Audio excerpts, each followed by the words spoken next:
நீங்க வாங்கின வண்டி 5 வருஷம் ஆனாலும் 10 வருஷம் ஆனாலும் வண்டி வாங்குறப்ப இன்ஜின் எப்படி ஆயில் லீக் இல்லாம ஃப்ரெஷ்ஷா இருந்துச்சோ அதே மாதிரியே எப்பவும் இருக்கணுமா? அப்ப நான் சொல்ற மாதிரி செஞ்சு பாருங்க. நீங்க எப்போ இன்ஜின் ஆயில் மாத்தினாலும் கூடுதலா ஒரு 100 ரூபாயில இருந்து 200 ரூபாய் மட்டும் செலவழிச்சாலே போதும். பொதுவாகவே நம்ம என்ன நினைக்கிறோம் அப்படின்னா 2000 அல்லது 2500 கிலோமீட்டருக்கு ஒரு தடவை பழைய இன்ஜின் ஆயில் கழட்டிட்டு புது இன்ஜின் ஆயில் ஊத்திட்டாலே நம்ம ப்ராப்பரா இன்ஜின் ஆயில் மாத்திட்டு இருக்கோம் அப்படின்னு நினைச்சிட்டு இருக்கோம். அதுதான் கிடையாது. அப்போ ப்ராப்பரான முறையில் எப்படி இன்ஜின் ஆயில் மாத்துறது அப்படின்னா, எடுத்த உடனே வெறுமனே டைரக்டா இன்ஜின் ஆயில் கழட்டி விட்டுறாம இன்ஜின் ஆயில் கழட்டுறதுக்கு முன்னாடி அதுக்குள்ள இன்ஜின் ஃப்ரெஷ் ஊத்தி இன்ஜினை 2 ல இருந்து 5 நிமிஷம் வரைக்கும் ஸ்டார்ட் பண்ணி ஐடில் ஸ்பில்ல வச்சிருங்க. இப்படி பண்றதுனால இந்த இன்ஜின் ஃப்ரெஷ் இன்ஜினுக்குள்ள இருக்கக்கூடிய எல்லா கசடுகளுமே இன்ஜின் ஆயில் கழட்டி விடும்போது அது வழியா கொண்டாந்து வெளியில தள்ளிடும்.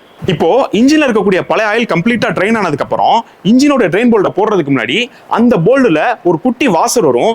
அந்த வாசரை கம்பல்சரி புதுசு மாத்திருங்க. இப்படி மாத்திட்டீங்க அப்படின்னா இன்ஜின்ல த்ரெட் போறதோ இன்ஜின்ல இருந்து ஆயில் லீக் ஆகிற கம்ப்ளைண்டோ நிச்சயமா வராது. அடுத்தது உங்களோட வண்டிக்கு கம்பெனி என்ன ஆயில் ரெக்கமெண்ட் பண்ணுதோ அந்த ஆயிலையும் மேனுவல்ல என்ன கிரேட் ரெக்கமெண்ட் ஆயிருக்கோ அந்த கிரேடையுமே யூஸ் பண்றது ரொம்ப ரொம்ப நல்லது. அப்படி இன்ஜின் ஆயில் புதுசு ஊத்தும் பொழுது உங்களோட வண்டிக்கு இன்கேஸ் ஆயில் ஃபில்டரும் வந்துருந்துச்சு அப்படின்னா அந்த ஆயில் ஃபில்டரை எடுத்தோன்னு உள்ளுக்குள்ள போடாம அந்த ஆயில் ஊத்துற கப்புக்குள்ள போட்டுட்டு அதுக்கு மேல இந்த இன்ஜின் ஆயில ஊத்துங்க. இப்படி ஊத்தக்கூடிய பட்சத்துல இந்த இன்ஜின் ஆயில் ஃபில்டருங்கிறது நல்லாவே நனைஞ்சிரும். இதனால இன்ஜின் ஆயில் சர்க்குலேஷன் ஈஸியா ஹெட்டுக்கு போகும். உங்களோட இன்ஜினும் ஹெல்தியா இருக்கும். இப்போ ஆயிலும் புதுசு மாத்தியாச்சு, ஆயில் ஃபில்டரும் புதுசு மாத்தியாச்சு. இந்த ஆயில் ஃபில்டர்ல மட்டும் முக்கியமான விஷயத்தை கவனிக்கணும். இந்த ஆயில் ஃபில்டரை மூடக்கூடிய அந்த டோர் இருக்கு பாத்தீங்களா, அதுல ஒரு ஓரிங் வரும். பெரும்பான்மையான நேரத்துல யாருமே இதை புதுசு போடுறது இல்ல. கம்பல்சரி இதை கலட்டிட்டா புதுசு மாத்தி ஆகணும். இல்லாத பட்சத்துல இன்ஜின் ஆயில் லீக் ஆகிறது, இன்ஜின் சீஸ் ஆகிற வரைக்கும் கூட வாய்ப்பு இருக்கு. ஸோ இந்த ஆயில் ஃபில்டருக்கு வரக்கூடிய இந்த டோர் ஓரிங் ஒன்று புதுசு போட்டுருங்க.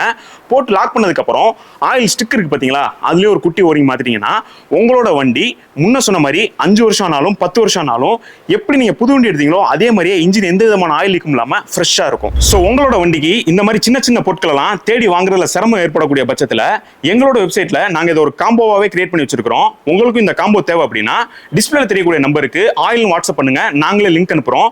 இதுல மிக முக்கியமா இன்ஜின் ஆயில் ஃப்ரெஷ்ஷோட ஒரு காம்போ, இன்ஜின் ஆயில் ஃப்ரெஷ் இல்லாம ஒரு காம்போ வச்சிருக்கோம். எது உங்களுக்கு தேவையோ அதை வாங்கி பயனடைங்க. தொடர்ந்து இணைந்திருங்கள். இது பைக்கர் 360 தமிழ்.